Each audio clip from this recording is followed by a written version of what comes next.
think the TARP bailout is turning out to be a more potent issue in Republican primaries than people would have expected, because not so much perhaps the vote itself, but symbolic of people in Washington letting us get to the situation where we had to have that bailout, and then when we had subsequent bailouts. Bennett was defeated by two very attractive young conservatives who are now going into a primary runoff.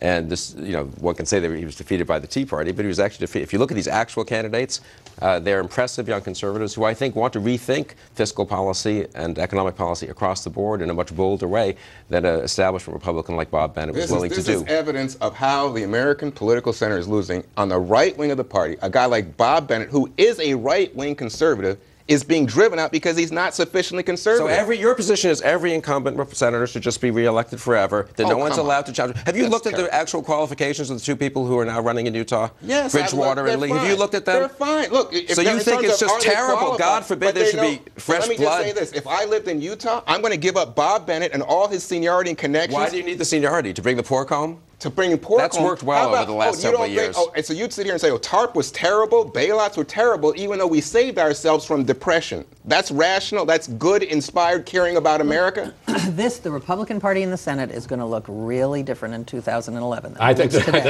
both parties in the Senate may look really different in 2011. Thank you, panel.